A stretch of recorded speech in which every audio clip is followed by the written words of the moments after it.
Hey guys, so today I'm going to review the Flex markers for you. They are from a company called Letroset. They're pretty cool markers. Ooh, look at the focus worked the first time. It's fantastic.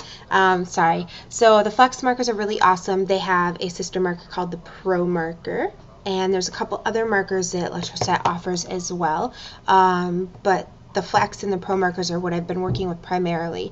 I really like the markers. They are alcohol based, just like the Copics. Not just like, they're similar to the Copics. The tips are different as well.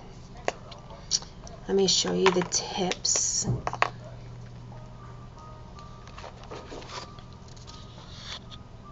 You can see that.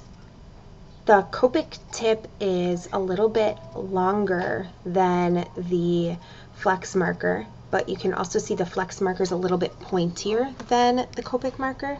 I really like that point because it allows me to get into some fine detail areas without worrying about overcoloring, oversaturating, my marker being too fat or my marker being too worn and just kind of bleeding out into those other areas. I really like the ink too. The ink is actually, I think it's different.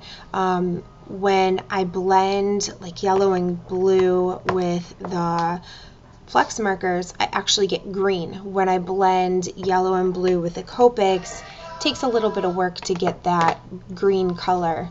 I'm not saying you're going to be able to pick up these Flex markers and be able to color instantly, but it's a lot easier, I think, than using the Copics. I think that you'll achieve, I think my personal opinion is you'll be likely to achieve the results you want quicker with the Flex markers than with the Copic markers, just because that's how, I think that's because of the ink. I think the tips are still really nice. They're really pliable.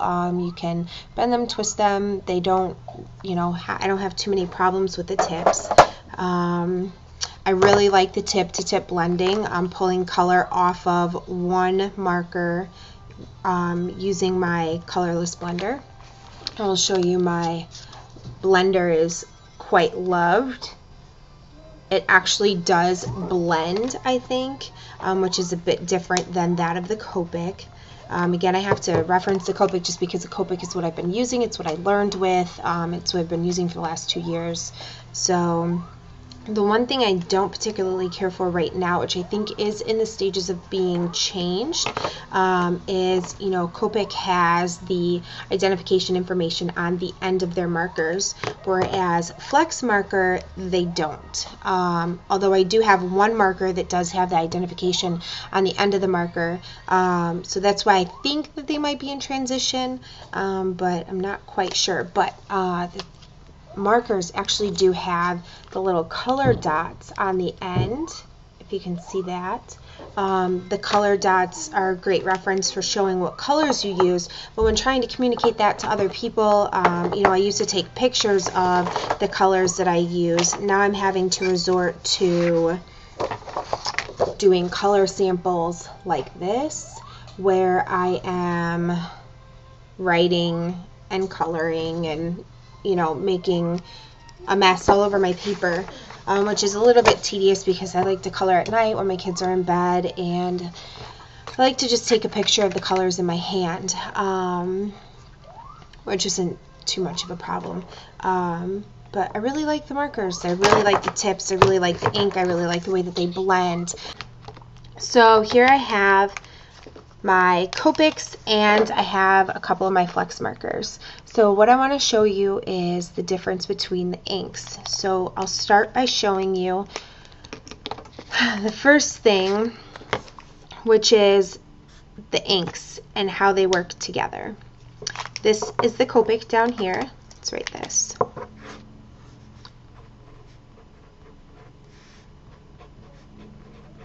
And I'm going to do the Flex up top. And I'll raise it up so you can see it better.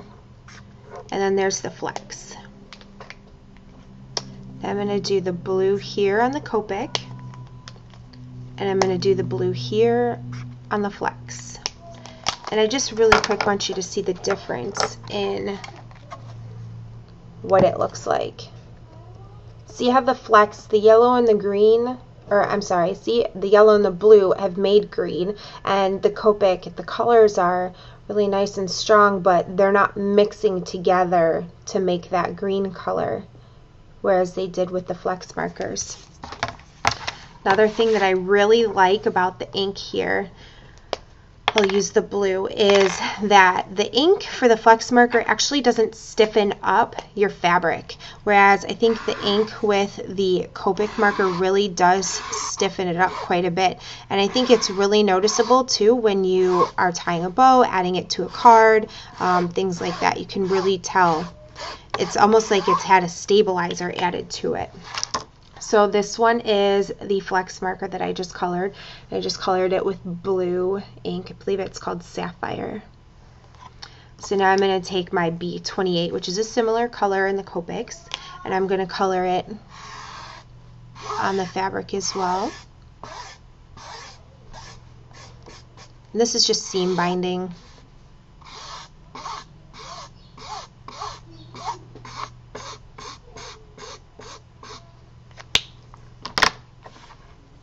So here's the Copic. You can probably see it better if I lay it down.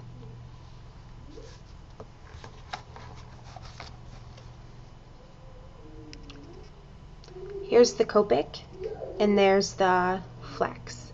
The flex is on the top and the Copic is down on the bottom. Now when they dry, you're going to be able to tell. I don't know if you can even just hear how much stiffer it is since applying the ink to that of the Copic. But you can see this one still is very flowy, where this one is still pretty stiff, I think. And actually you can see the streaks, and I tried to color them the same so that you could just kind of get an idea of the coverage. Another thing that I think that Let's Set is in transition of doing is adding the information to the back end of their markers. So right now I've got one flex marker with the information on the back, and I have the rest that don't have the information on it. But what I really do like about these markers is that they do have that color point here, and it's almost like somebody did actually color it, so it is kind of true to what the color actually looks like. Again, I really like the ink. I think it really blends really nice. It's been really difficult to show people what colors I'm using, because when I color with my Copics, I usually just bunch my markers up like this and take a picture. Well, with these markers I can't quite do that because you can't really have a good idea of what colors I'm using. So I'm going to start doing it a sheet like this, and this is actually my color sheet for this card right here. This image is Pixie Dust Studio. I'll add a link to it, but you can see how nice the colors are together. And this fabric, or this this ribbon, I did not color. I just left it white. But I really like these colors together, the soft peach, the mandarin, the pale pink, the rose pink. That's what I used to color her little hat right here, and you can see how well they blend together. It's just, I think it's beautiful. It gives it that nice orange look. Looks really nice. What about a giveaway? Well, a giveaway is a great idea, but what should we give away? How about these markers? Well, that's a great idea. How about I give away a set of 12 markers on Twitter? So one of my Twitter followers will get a set of 12 markers of your choice.